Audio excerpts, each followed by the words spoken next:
Nasa airport ka na, nakaupo ka sa gate, malapit na ang boarding. Biglang umiinit ang batok mo, parang may pumipitik sa ulo mo. Yung dibdib mo, parang mas mabilis kaysa kanina. Tapos mapapansin mo, kahit naka-aircon, pinagpapawisan ka. At ang pinaka nakakainis, wala namang malala na nangyari. Wala kang inaway, hindi ka tumakbo, hindi ka nagbuhat, umupo ka lang.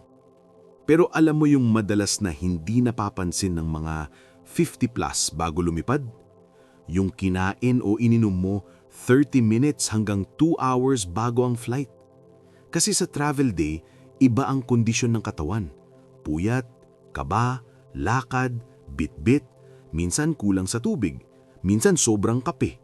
Tapos may mga pagkain at drinks na akala nating okay lang, pero pwedeng mag-trigger ng hilo at biglang taas ng BP, lalo na kapag sensitibo na ang katawan sa alat, asukal, caffeine o dehydration. At dito nagkakatalo. Kung minsan, hindi siya emergency, pero sapat para sirain ang biyahe mo. Magkahilo ka sa pila, sumakit ulo mo sa eroplano, o ma-stress ka ng todo habang naghihintay ng boarding. Kaya bago ka kumain ng pangdagdag lakas o uminom ng panggising, tanungin kita, paano kung yung akala mong safe na snack o drink bago flight, siya pala yung tahimik na dahilan kung bakit ka hinihilo at tumataas ang BP mo sa airport? Alam mo kung bakit importante to lalo na sa seniors 50 plus? Kasi habang tumatanda tayo, mas sensitive na ang katawan sa biglang pagbabago. Kulang sa tulog, init-lamig sa airport, mahabang lakad, stress, at minsan kulang sa tubig. Tapos kapag may BP na medyo mataas, o may maintenance, o kahit okay naman pero mabilis mahilo, mas madaling matrigger yung pakiramdam na parang umiikot ang paligid, sumasakit ang ulo, o biglang bumibigat ang batok. At hindi lang ito tungkol sa bawal na pagkain. Madalas ang problema, timing at dami. Yung mga kinakain natin na normal lang sa bahay, kapag kinain mo bago flight, lalo na kapag nagmamadali, iba ang epekto. Halimbawa, may mga pagkain at inumin na nakaka-dehydrate, pinapatuyo ang katawan. May nakakapagpaakyat ng BP dahil sa alat or caffeine. At may nakakapagpalala ng hilo dahil sa biglang taas-baba ng sugar o dahil mabigat sa tiyan. Para kanino ito? Kung ikaw ay 50 pataas o may history ng high blood pressure, mabilis mahilo, madaling magpalpitate o kahit yung tipo na okay naman ako pero pag puyat at gutom nag-iiba pakiramdam ko, para sa'yo to. Pati sa mga kasama mo sa biyahe na gusto mong safe at smooth ang travel para hindi na kayo naghahabol ng tubig, upo ng upo o naku, parang hilo ako habang nasa pila. Kaya dadaan tayo sa 9 pagkain o inumin na madalas normal lang pero pwedeng makapag-trigger ng hilo at high BP kapag bago flight. At sasabihin ko rin kung ano ang mas okay na gawin o piliin para hindi masila ang biyahe mo. Food drink number 1, kape. Lalo na yung extra strong o refill. Ito yung pinaka-common bago flight. Magkakape muna ako para gising. Ang problema, sa maraming seniors, lalo na kung medyo sensitive ka sa caffeine, pwedeng magpaakyat ng BP at magpalakas ng palpitations ang kape. Tapos sasabayan pa ng travel stress at pagmamadali. At may isa pang tahimik na effect, nakaka-dehydrate din siya sa iba. Mas mapapadalas ang ihi, kaya kapag kulang ka sa tubig, mas madali kang mahilo.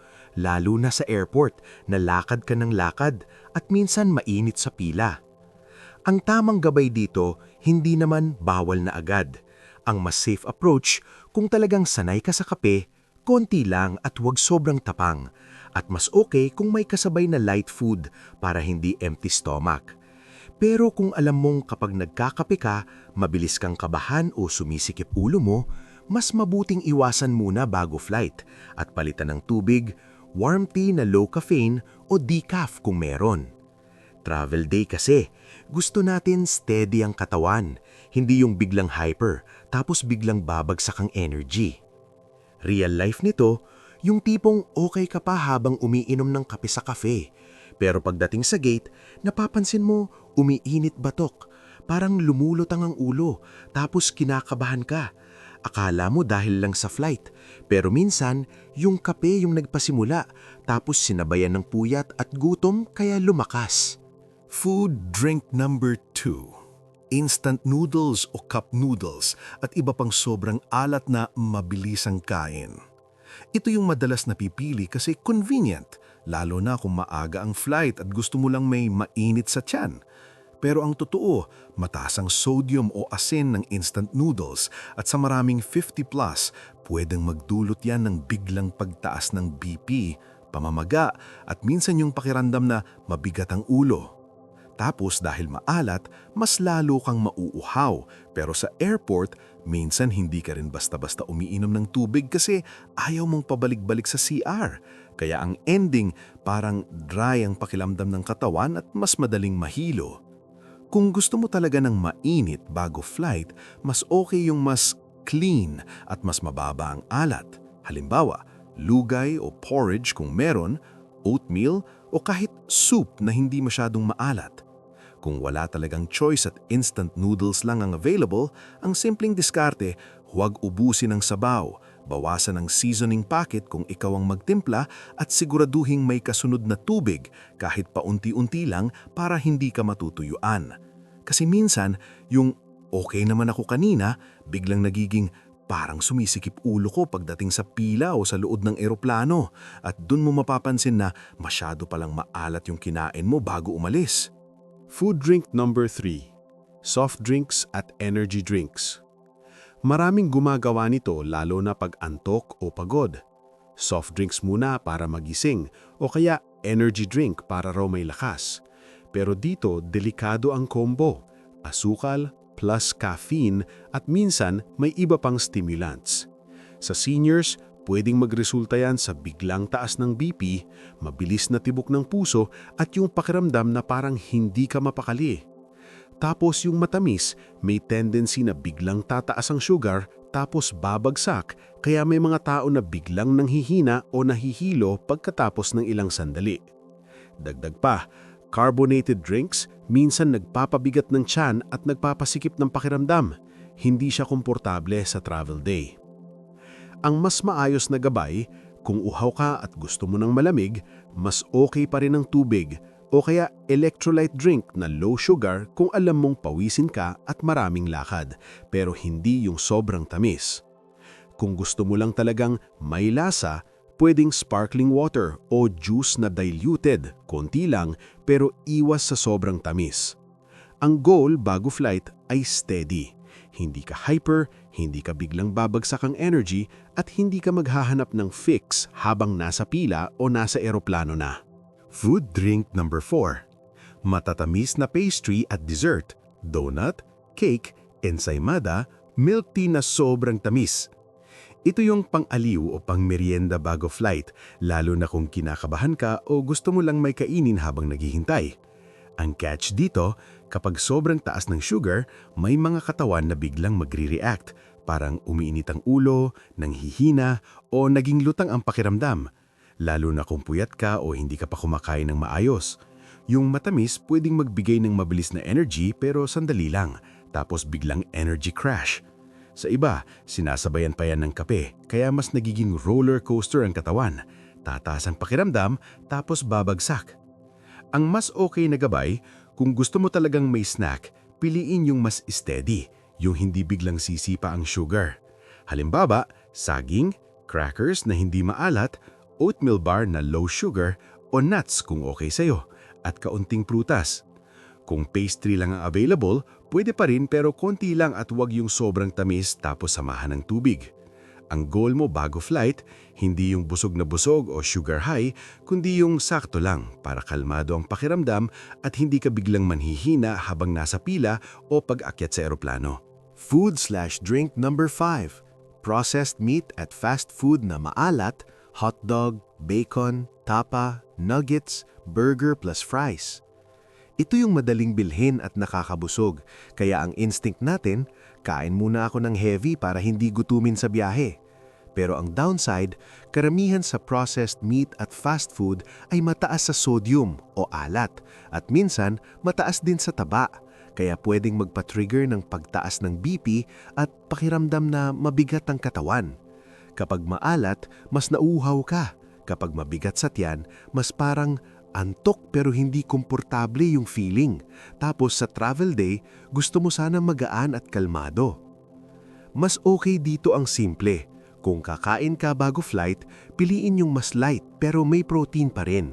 Halimbawa, grilled chicken sandwich kung may option na hindi maalat, boiled egg, yogurt na hindi sobrang tamis, o kahit kanin plus ulam na hindi masyadong maalat kung galing ka sa bahay. Kung wala talagang choice at fast food lang ang meron, piliin yung hindi sobrang salty. Iwasan muna ang fries at mga extra sauces at uminom ng tubig paunti-unti. Ang gusto natin bago sumakay, hindi yung busog na busog tapos uhaw, kundi yung sakto lang ang busog, steady ang katawan.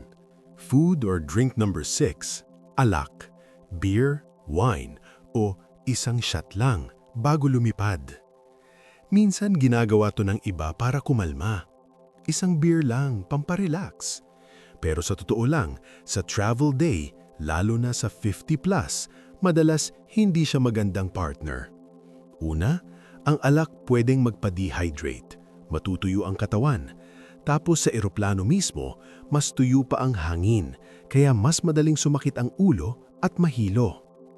Pangalawa, sa iba ang alak pwedeng magpataas ng BP o magpalakas ng tibok ng puso, lalo na kung sinabayan ng puyat, kape o maalat na pulutan. At kung may maintenance meds ka, minsan hindi mo rin namamalayan na hindi magandang kombo. Kung ang goal mo ay kalmado, mas safe pa yung tubig, kahit paunti-unti. Warm tea na low caffeine o simpleng breathing break habang naghihintay. Kung may celebration at hindi maiiwasan, mas okay na after landing na lang. O kung talagang iinom, yung sobrang konti at siguradong may tubig at pagkain. Pero sa karamihan ng seniors, mas magaan talaga sa biyahe kapag walang alak bago flight. Food drink number 7, maanghang at maasim na pagkain. Spicy noodles, buffalo wings, kimchi, suka heavy na pulutan. Kapag mahilig ka sa maanghang o maasim, minsan comfort food pa nga yan. Pero bago flight, pwedeng magdulot yan ng acid reflux o umaakyat ang asim. Tapos biglang iinit ang dibdib, lalamunan o parang nahihilo ka dahil sa discomfort. Sa seniors, mas common na yung tiyan ay mas sensitive na at kapag sinabayan pa ng stress at pagmamadali, mas madaling sumama ang pakiramdam. Yung iba, kapag nasisikmuraan, napapansin din na parang sumisikip ulo o parang hindi mapakali kasi ang katawan mo nagre-react na sa iritasyon sa tiyan. Ang mas okay na gabay, bago flight, piliin yung banayad sa sikmura. Kung gusto mo ng may lasa, pwede naman, pero iwas muna sa sobrang anghang at sobrang asim. Mas safe yung mga pagkain na simple tulad ng lugaw, saging, toast, oatmeal o soup na hindi maanghang. Ang goal kasi dito ay hindi lang BP, pati yung comfort mo sa tiyan. Kasi kapag sumama ang sikmura mo sa airport o sa eroplano, doon kadalasan nagsisimula yung hilo at stress. Food/drink number 8. Maalat na chips at airport snacks. Potato chips, pretzels, salted nuts. Ito yung pampaubos oras habang naghihintay kasi ang dali kainin, hindi messy at parang hindi mo namamalayan ng dami. Ang problema, karamihan sa chips at pretzels ay sodium bomb. Sa 50+, lalo na kung may tendency ka sa high BP, pwedeng magdulot yan ng biglang pagtaas ng BP at sobrang uhaw. Tapos kapag uhaw ka pero konti ang tubig mo, mas nagiging dry yung pakiramdam ng katawan, mas madaling sumakit ang ulo at mahilo. Dagdag pa, minsan kapag sobrang alat, parang nag-iinit ang katawan at nagiging irritable ka. Tapos iisipin mo stress lang pero malaki ang ambag ng kinakain mo. Mas okay na gabay, kung gusto mo talaga ng snack, pumili ng low salt kung meron, o kaya plain crackers, prutas o yogurt. Kung nuts ang gusto mo, mas okay yung unsalted o konti lang. Ang simple rule, Pag nasa airport ka, yung snack na nakakaubos ng oras, madalas yun din yung nakakaubos ng tubig sa katawan. Kaya kung maalat, bawasan at gawing habit na may kasabay na tubig paunti-unti para steady lang ang pakiramdam. Food or drink number 9. Matatamis na coffee drinks at milk tea. Frappe, iced caramel latte, milk tea with pearls. Ito yung parang harmless kasi drink lang. Pero sa totoo lang, minsan ito yung pinaka-tricky bago flight. Bakit? Kasi kadalasan 3 ang sabay. May caffeine, panggising, may sobrang sugar, at may dairy o gatas na pwedeng magpa-irritate ng tiyan sa iba. Kaya yung effect niya, halo-halo. Pwedeng kabahan ka, pwedeng uminit ang ulo, pwedeng sumama ang sikmura, at pwedeng mag-crash ang energy pagkatapos ng ilang sandali. Sa seniors, mas ramdam to lalo na kung hindi ka pa kumakain ng maayos o puyat ka. Ang mas maayos na gabay, kung gusto mo ng masarap na drink bago flight, piliin yung mas simple. Halimbawa, plain latte na less sugar o tea na hindi matamis. Sa milk tea, kung hindi mo maiiwasan, gawin mong less sugar.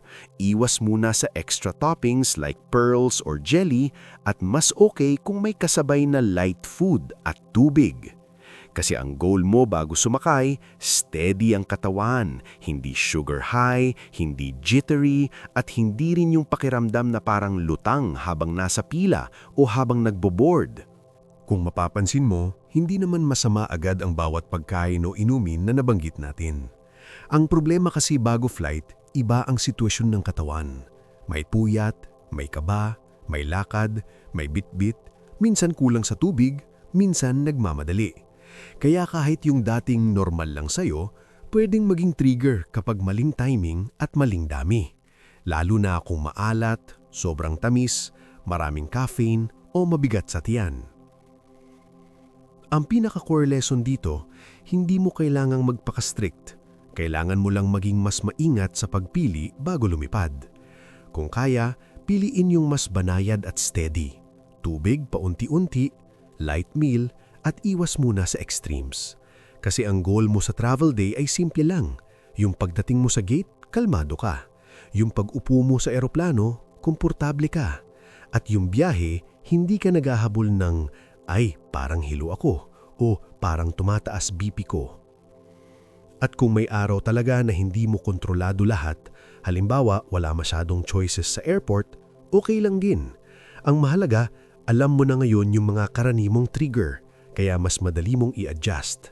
Bawasan ng alat, bawasan ng tamis, huwag sobra sa caffeine, at huwag pabayaan ang hydration. Isang pag-isipan lang, kung ang biyahe ay ilang oras lang, worth it bang ipagpalit ang ginhawa at peace of mind mo para sa isang snack or drink na craving lang naman? Minsan, yung pinakamahalagang desisyon ay yung simple, yung pipiliin mo ang mas magaan sa katawan para mas magaan din ang biyahe. Bago tayo magtapos, gusto kong itanong sa'yo, naranasan mo na ba yung biglang hilo, bigat ng batok, o parang kabog ng dibdib habang nasa airport o bago sumakay? Kahit isang beses lang. Kung oo, kwento mo naman sa comments. Ano yung kinain o ininom mo noon bago lumipad at anong ginawa mo para gumaan ang pakiramdam mo? Baka yung experience mo siya mismo ang makatulong sa ibang nanunood, lalo na yung mga kaedad natin na madalas tahimik lang nagtitiis. At kung may kasama kang magta-travel, magulang, tita, lolo, lola, i-share mo tong video para maaga pa lang ready na sila. Hindi para matakot, para lang mas smooth ang biyahe. Kung nakatulong to sa'yo kahit sa idea lang na, ay oo nga no, may mga trigger pala. Pwede mong i-like para maalala mo next travel day. At kung gusto mong araw-araw may ganitong kwentuhang tips, yung simple, practical at pang-seniors, mag-subscribe ka para kasama tayo habang may panahon. Kasi sa bawat biyahe, hindi lang destination ang importante, yung pakiramdam mo habang papunta.